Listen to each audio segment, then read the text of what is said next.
বিশ্বজয়ের catch নিয়ে net দুনিয়ায় তুমুল জলঘোলা। জল্পনার অবসান ঘটিয়ে জবাব দিলেন সূর্যকুমার। ডেভিড মিলারের হাঁকানো বলটা বাউন্ডারির ওপারে চলে গেলে কি হতো সেটা ভাবতেই শিউরে ওঠেন দেশের ক্রিকেট ভক্তরা। হয়তো অধরা থেকে যেত টি-20 বিশ্বকাপ।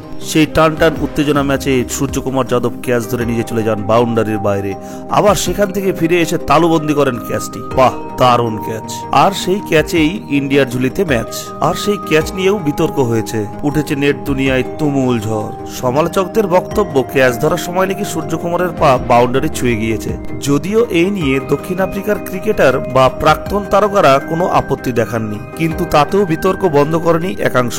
এবার সেই বিষয় নিয়ে মুখ খুললেন খোদ সূর্যকুমার। তার পা যে বাউন্ডারি ছয়নি সেটা জোর গলায় বললেন সূর্যকুমার। এই ধরনের ক্যাচ প্র্যাকটিসের সময় নিয়মিত ধরতে হয়, সেই অভ্যাস থেকেই মিলারকে তালুবন্দি করেন সূর্য। কিন্তু ওই দিন কি ঘটেছিল সেই বিষয় নিয়ে সূর্যকুমার বলেন, রোহিত আর হার্দিক মিলে ওয়াইড ইয়ার্কার করার ছক কষছিল, তাই আমি একটু বাইরের দিকে ছিলাম।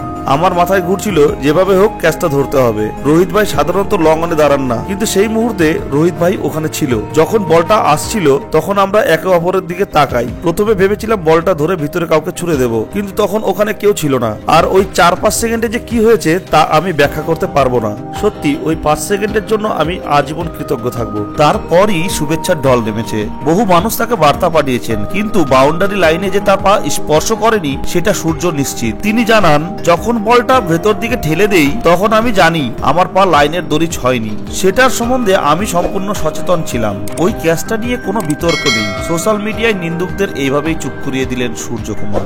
Let's go.